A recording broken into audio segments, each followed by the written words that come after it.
नमस्कार.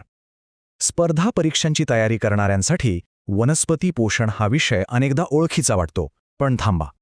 वरवर सोपा दिसणारा हा विषय प्रत्यक्षात खूप गुंतागुंतीचा आहे. आणि म्हणूनच आपण काय काय पाहणार आहोत याची ही एक छोटीशी रूपरेषा आहे. आपण वनस्पती पोषणाच्या अगदी बेसिक्सपासून सुरुवात करणार आहोत. त्यानंतर पोषक द्रव्यांचे दोन मुख्य वर्ग कोणते आहेत, त्यातले स्थूल आणि सूक्ष्म पोषक द्रव्ये कोणती, त्यांची कामं काय आहेत आणि त्यांच्या कमतरतेमुळे काय होतं, या सगळ्याचा आढावा घेणार आहोत. आणि शेवटी या सगळ्या ज्ञानाचा व्यापक परिणाम काय आहे हेही समजून घेऊ. चला तर मग थेट आपल्या पहिल्या विभागाकडे वळूया. वनस्पती पोषणाची मूळ तत्वे. सगळ्यात पहिला आणि साधा प्रश्न, वनस्पतींना जगायला आणि वाढायला नक्की लागतं तरी काय? आणि उत्तर आहे 16. हो, फक्त 16. निसर्गात इतकी सगळी मूलद्रव्ये आहेत, पण वनस्पतींच्या आयुष्यासाठी, त्यांच्या निरोगी वाढीसाठी फक्त ही 16 मूलद्रव्य अत्यावश्यक मानली जातात. आणि गंमत म्हणजे यातलं एक जरी कमी पडलं ना, तर वनस्पतीचं अख्खं जीवनचक्र धोक्यात येऊ शकतं. आणि हा जो तक्ता आपण पाहतोय ना, हाच आपल्या आजच्या संपूर्ण विश्लेषणाचा पाया आहे. यात सगळं काही आहे. पोषक द्रव्यांचं वर्गीकरण, त्यांचं काम काय, आणि सगळ्यात महत्त्वाचं त्यांच्या कमतरतेमुळे काय होतं.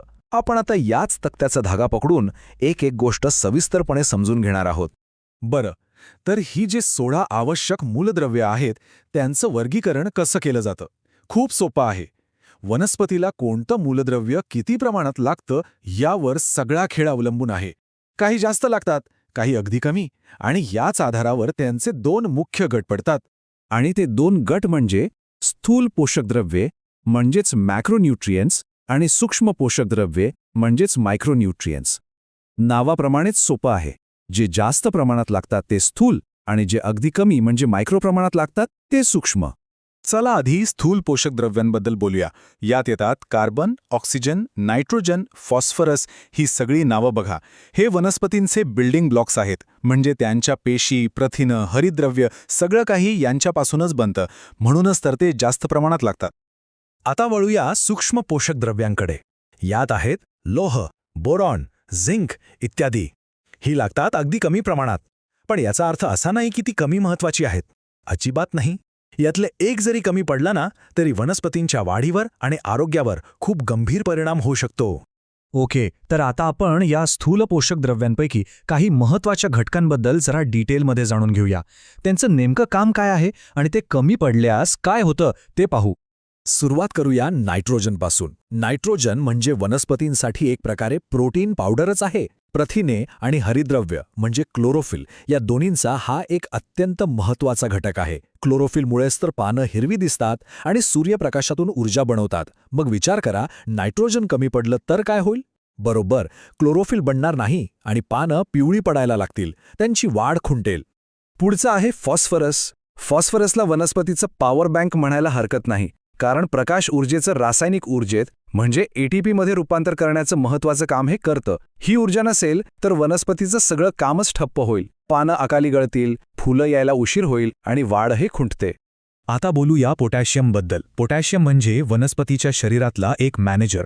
ते वनस्पतींच्या आत होणाऱ्या अनेक रासायनिक प्रक्रियांचं म्हणजे मेटाबॉलिझमचं नियंत्रण करतं. जर हा मॅनेजरच नसेल तर सगळा कारभार कोलमडणार, वाढ खुंटणार, खोड कमजोर होणार आणि पिष्टमय पदार्थांसारखे महत्त्वाचे घटक बनणंच थांबणार. आणि आता मॅग्नेशियम, हे तर खूपच इंटरेस्टिंग आहे. आपण जे हरितद्रव्य किंवा क्लोरोफिल म्हणतो ना, त्याच्या रेणूच्या अगदी केंद्रस्थानी म्हणजे अगदी मध्यभागी मॅग्नेशियमचा एक अणू असतो. विचार करा, त्याच्याशिवाय पानं सूर्यप्रकाशच शोषू शकणार नाहीत. साहजिकच ते कमी पडलं की पानं पिवळी पडणार आणि वाढ मंदावणार. चला आता सूक्ष्म पोषक द्रव्यांच्या जगात जाऊया. ही कमी प्रमाणात लागतात, पण त्यांचं काम खूप मोठं आणि स्पेशलाइज्ड असतं. बघूया कसं ते. पहिला आहे लोह म्हणजे आयन. आता आपण पाहिलं की मॅग्नेशियम क्लोरोफिलच्या केंद्रस्थानी असतं, पण ते क्लोरोफिल बनवण्यासाठी लोह लागतं. लोह त्या रेणूचा थेट भाग नाही आहे, पण ते बनवण्याच्या प्रक्रियेत मदत करतं. आणि म्हणूनच लोहाची कमतरता झाली की पानं पिवळी पडतात, विशेषतः जी नवीन कोवळी पानं असतात ना ती. पुढचा आहे मँगनीज. मँगनीजचं काम एका कॅटलिस्टसारखं आहे. ते अनेक महत्त्वाच्या एन्झाईम्सना सक्रिय करतं, म्हणजे कामाला लावतं. या एन्झाईम्समुळेच वनस्पतींच्या शरीरातल्या सगळ्या रासायनिक क्रिया घडतात. मँगनीज नसेल तर या क्रिया मंदावतात, वाढ खुंटते आणि पानावर डाग दिसायला लागतात. आता झिंक झिंकसुद्धा एन्झाईम्सच्या निर्मितीसाठी खूप महत्वाचं आहे. म्हणजे वनस्पतींच्या आतल्या सगळ्या महत्वाच्या प्रक्रियांना चालना देण्यासाठी झिंकची गरज असते. त्याच्या कमतरतेमुळे काय होतं? तेच वाढ खुंटते आणि पानं पिवळी पडतात. बोरॉनचं काम मात्र खूपच खास आहे. हे थेट वनस्पतीच्या प्रजननाशी संबंधित आहे.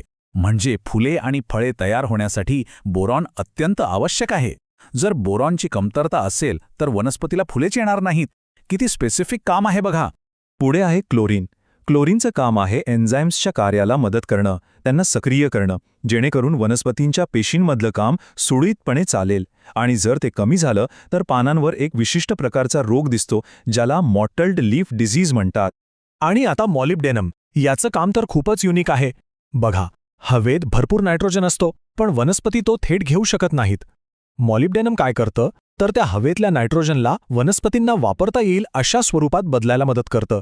या प्रक्रियेलाच नायट्रोजन फिक्सेशन म्हणतात. याच्या कमतरतेमुळे कोबीसारख्या भाज्यांमध्ये विप्टिल नावाचा आजार होतो. बरं, तर आपण आत्तापर्यंत प्रत्येक पोषक द्रव्याचं काम पाहिलं. आता ह्या सगळ्या माहितीला थोडं एकत्र करून पाहूया. म्हणजे विशिष्ट लक्षणं कोणत्या पोषक द्रव्यांच्या कमतरतेमुळे दिसतात ते बघू. हा तक्ता बघा. वाढ खुंटणे हे एकच लक्षण आहे, पण ते नायट्रोजन, फॉस्फरस, पोटॅशियम, मँगनीज किंवा झिंक यापैकी कशाच्याही कमतरतेमुळे दिसू शकतं. किंवा पानं पिवळी पडणं ते नायट्रोजन, मॅग्नेशियम, लोह किंवा झिंकमुळे असू शकतं.